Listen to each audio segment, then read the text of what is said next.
Hey everyone, Regal Reviews here. So I did say after my last video that I would be making a separate video talking about the Tribal Council tonight, and I'm going to focus on the second part of it. So when we get into the second part of Tribal Council, everyone's so shocked to see that Rocksroy got sent home, and I feel like at first they were shocked because they thought the easy vote was going to be Romeo, and it was because he made an outburst and everything, and he was an easy vote. And I think they were shocked why Rocksroy got sent home. And I don't think, I feel like in a way Rocksroy was an easy vote too, because he rubbed people the wrong way. It just seemed like he was trying to control a lot of stuff. I mean, we heard it from Omar before. We heard that he didn't talk to him about gameplay or anything up until that point, but now he wants him to be in this all guys alliance. You know, he tried to control things around camp and just came across as bossy. So,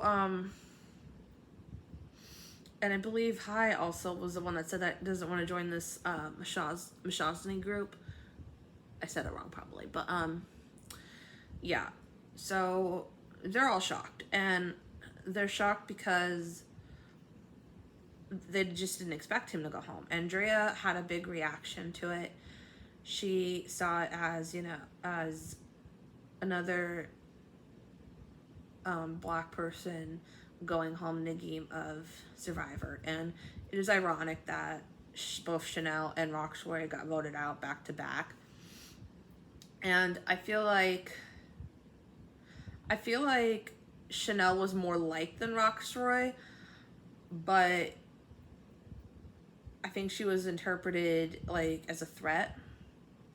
They're all threats in the game in their own way. Everybody's a threat in the game. But the fact they went out back to back, I mean, Drea said that like this happens a lot in the game as Survivor, that a lot of minorities tend to go out first, and she's not wrong. I mean, they do tend to go out first, and I feel like we're entering a new era of Survivor where that's not the case. I mean, they have this whole diversity campaign where at least half of the cast has to be people of color, and I feel like that's a great step and everything. But still, they tend to be going out first. Now, they haven't seen, at this point, they haven't seen season 41, so that's not the case with season 41. But so she, has a right to think what she's thinking, and she has a right to express her feelings and emotions about it, saying like that this isn't fair, and she's gonna play her idol tonight. Personally, I feel like she was gonna play her idol regardless, because the names that were talked about were obviously Drea, because and then also Marianne and Tori. And Jonathan, now keep all this in mind, Jonathan has immunity, so he's not going home. So it's one of the 4 girls.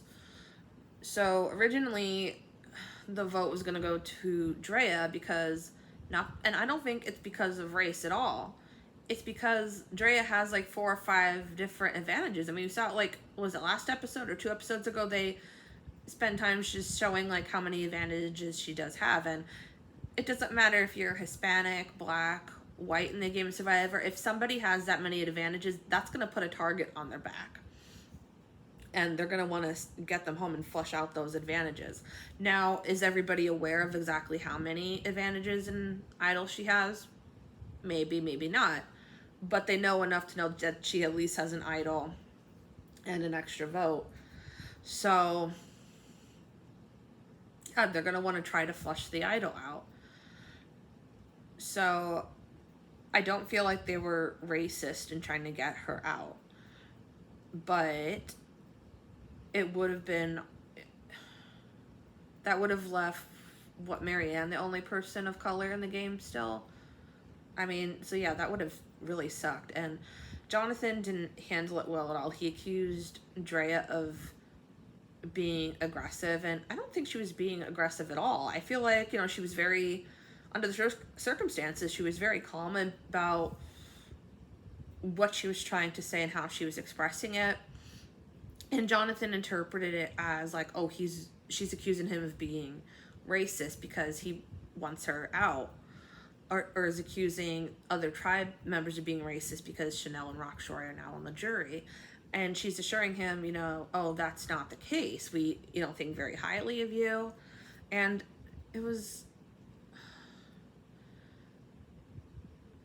I feel like, they were trying to comfort Jonathan in that sense, but it wasn't about him. It was about what was going on, not only in the game, but outside of the game. And Marianne, of course, was upset too and had a right to be. And she said that she's going to play her idol tonight. And it might be my own ignorance, but I'm thinking, Marianne, why the fuck are you going to play your idol? Like, you have a really good thing going here. Like, you're in a good spot in the game. And she basically explained it that if she doesn't play her idol tonight, then she's part of the problem, that she's going to let this cycle continue. But she wasn't even, like, going to be targeted and everything. Like, she even said it herself that none of the votes are going to go to her tonight. So then why wouldn't she keep her idol? I mean, I get it, but I don't, because I get they're dealing with real world problems, but this is also the game of Survivor, and that's an idol is essential for you in the game. So they both use their idols now, so they could be going home next episode. But for Drea's case, it could be this episode or next episode. So, I mean, I think Drea was gonna play it regardless. I think Marianne should have held on to it. I get her reasoning, and it's her idol. She could do whatever she wants with it. She can play it on whoever she wants, and she could play it whenever she wants to. So I may not understand or agree with why Marianne played her idol, but it's her idol. She has a right to do what she wants with it. So yeah, everyone seemed to be very supportive of them, and it was very poetic. Like at the end, even though Jonathan might get some hate for his comments tonight, but you see at the end when the votes were coming that he was hugging Drea, so it seems like they have like an understanding, And I feel like this is a good cast. I feel like I like last season's cast better, but I feel like they're pretty good. I feel like it's a good cast of people, and yeah, it sucks, and we don't know what they're going through. I mean, they go through this every day outside of the game, so I think there's a lot that we still have to learn, and some of us, are still learning, and some of us, are still ignorant. But I think the important part is, in order to become like a real ally, I feel like you have to be like, do your research and be very well informed, because if you're not informed, you're just saying things, you're not actually doing. Like, I'm a firm believer in actions speak louder than words. Like, it's very easy to say like, oh, I'm your ally, I'm your supporter, I'm here for you, but if you don't actually show them that, like, that, you're not really being their ally. So yeah, and again, remember at this point, like, 41 and 42 played back to back, so they have no idea what went on in season 41 at this point. So they had a great discussion. Marianne and Drea both ended up playing their idols, which makes it interesting because Jonathan is safe regardless. Both Marianne and Drea played their idols, so it's either Lindsay or Tori getting sent home. And Lindsay ended up playing her shot in the dark. I don't know why Lindsay didn't play hers, but basically everyone said that it's Tori. And basically Tori has to play her shot in the dark. If she doesn't play her shot in the dark, she's going home. If she does play her shot in the dark and she's safe, Lindsay goes home. And Tori ended up getting sent home. And Yeah, I feel like the people that are ignorant are going to say, well, you just voted a white person out. Are you racist against somebody that's white? And I'm not saying that's what I said. I'm saying this is probably a lot of the comments that ignorant people and racists are going to say. And no, Tori's been targeted from pretty early on. So I feel like for Tori it was only a matter of time before Tori went home. With Drea, I feel like there's some elbow room there. She might have a lot of idols and advantages, but who's to say that she's going to use them all on herself? Like, of course, I would think for an idol at least, unless Drea wins immunity, I would think you'd want to keep at least the idol for yourself. But having an extra vote and everything, like, that's power. Like, you can use that as a potentially to make a big move in the game. So just because Drea does have a lot of advantages, that doesn't mean that nobody can work with her. I mean, she might be one of the people that play idols for somebody else. And again, it's easy for us as viewers to say, oh, we wouldn't play an idol for somebody else, but it's a different world out there. I mean, you want to make alliances, but you also want to have good jury management.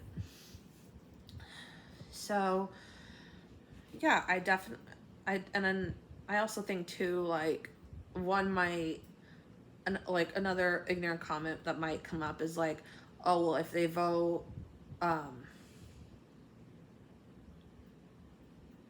who the heck is it out there? I'm not sure if it's Romeo that's part of the LGBT community out there, or Lydia. Yeah, I think Lydia was too. But one might say, well, oh, you voted Lydia off. Are you homophobic? Or if Romeo doesn't win, if he gets voted off, like, oh, are you homophobic then? And I don't think that's the case. I feel like, and again, I'm not saying those are my views, I'm just thinking like potentially what are the comments that are going to be online. But for right now, I mean, I've only seen like a few minutes after the episode online, and it seems like everybody's being very supportive toward Drea and Marianne. I'm all for them. Like, I still have a lot to learn, and I'm glad that Survivor is being more diverse and everything. That gives me hope for the future as somebody who has a disability, that I can play the game of Survivor potentially, and hopefully be representation for somebody else out there that has a disability. And I definitely, I feel like out of everybody in the game, like, I really connect with Marianne, and I've gotten emotional at times too watching her story, because she is the underdog out there. Because everybody looks at her and says, like, they might think like, oh, she's too innocent, she's too naive, she's a bit much. And I feel like Marianne does have a big personality, and it can be interpreted the wrong way, but they don't know her. Like, they don't get to know her. And I feel like with me, people don't get to know me. They just make assumptions. Like, Marianne has said at one point, she knows what it's like to be the quiet girl and not get invited to a lot of things, and being alone on the bus and being picked on as a quiet girl. I mean, I was just blown away, because I went through all that stuff in high school, like being bullied and made fun of on the school bus. And even to this day, like, I look at myself as like the villain that doesn't get invited to parties. You're just sitting there watching Cinderella and Prince Charming dancing away at the ball, and you're just sitting on the sidelines. Like, it's hard. Like, when you're not invited to anything, or when you are invited and they ditch you in public places, or you're just ignored and not included, like, it's hard. So I totally get what Marianne's going through, because what she's went through and probably continues to go through, I go through every day as well. So I look at Marianne as a hero to me, because she's personally, to me, she's like representing all the quiet girls out there who feel like they don't belong or they feel like they're nothing. Like Marianne's given is like an inspiration to us, an inspiration to me. So I personally hope that Marianne goes far and wins this game. Like she's personally in a lot of my drafts, so I'm really gonna cross my fingers here. So yeah, I feel like Drea and Marianne are two badass women. I feel like, and I say that, I mean that in a nice way. You know, I feel like they're kick-ass without being cutthroat. Although I feel like if it came down to it, if it was like them or somebody else, like they'd put somebody else out. Anybody would. Sorry, I'm rambling. But I feel like they're great people. I feel like they're playing an amazing game right now. I am blown away by the game they're playing. At two totally different game styles, but that's okay. I respect both their styles. And I feel like, you know, Survivor's going in the right direction. We all have a lot to learn as a society about other races and cultures, and I feel like as long as we're open to learning and open to new ideas, we can, you know, learn more and create a more accepting, diverse, and hopefully at some point, you know, a more equal world. That's what we all want, right? So comment down below. Hope you guys all show love to Drea and Marianne. And if you want to check out Survivor, it is on Wednesdays, 8 p.m. on CBS. Until next time, stay regal.